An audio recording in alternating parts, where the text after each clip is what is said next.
বিবাহিত মেয়েদের form fill আপে দুটি ভুলের কারণে ঘোর বিপদে পড়তে পারে, এমনকি বাদ যেতে পারে এসআইআর থেকে নাম।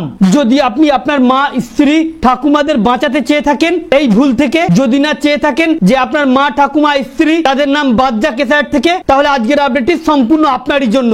অতি স্বল্পক্ষণের ভিডিও, মোটেও স্কিপ না করে শেষ পর্যন্ত দেখবেন। আলোচনা শুরু করার পূর্বে আপনাদের কাছে একটা রিকোয়েস্ট, ভিডিওটিকে অবশ্যই একটি লাইক করে জনস্বার্থে প্রচুর শেয়ার করবেন, কারণ আপনার একটা শেয়ার দ্বারা অন্যজনের জানতে অনেকটাই সুবিধা হবে। চলুন দেখে নেওয়া যাক বিস্তারিত। ইতিমধ্যে এনুমারেশন ফর্ম দেওয়া প্রায় শেষের পথে। ছেলেদের অতি সহজে অনায়াসে ফর্ম ফিল আপ করা গেলেও মেয়েদের ফর্মে একের পর এক ভুল দেখা যাচ্ছে, বিশেষ করে বিবাহিত মহিলাদের, যার ফলে আগামী দিনে অনেকটাই সমস্যায় পড়তে পারে বিবাহিত মহিলারা। দেখে নেব কোন দুটি ভুলের কারণে সমস্যা হতে পারে মহিলাদের। প্রথমেই আপনাদেরকে জানিয়ে দিই, এই হলো এনুমারেশন ফর্ম, যেখানে প্রথমে ডেট অফ বার্থ রয়েছে, আধার নাম্বার রয়েছে, মোবাইল নাম্বার রয়েছে। এগুলো সঠিকভাবে ফিল আপ হলেও ফাদার্স এবং গার্জিয়ান নেমে অনেকেই ভুল করছে, বিশেষ করে বিবাহিত মহিলারা। এই ফাদার্স বা গার্ডিয়ান নেমে অনেকে স্বামীর নাম দিচ্ছে, কারণ অনেকেই ভাবছেন যে এখন তো ডকুমেন্টারিতে সব জায়গায় কেয়ার অফ বা ওয়াইফ অফ এ স্বামীর নাম লেখা রয়েছে, কিংবা অনেকে এটাও ভাবছেন বাবা তো নাই বা মারা গেছে, তাই এই সকল দ্বন্দ্বে পড়ে এখানে অনেকেই স্বামীর নাম দিচ্ছেন, যা একটি ভুলের মধ্যে অন্যতম ভুল। বিবাহিত মহিলাদের বাবা জীবিত থাকুক বা নাই থাকুক, বা বর্তমান ডকুমেন্টে তার বাবার নাম থাকুক বা না থাকুক, এখানে ফাদার্স বা গার্ডিয়ান নেমে বাবার নাম দেওয়াটাই বাঞ্ছনীয়। এরপরে যেটা রয়েছে মাদার্স নেম, এখানে নিজের মায়ের নাম লিখতে হবে এবং নিজের মায়ের এপিক নাম্বার দিতে হবে। এরপরের জায়গাটি হচ্ছে স্পাউস নেম, এইখানে স্বামীর নামটি দেবেন।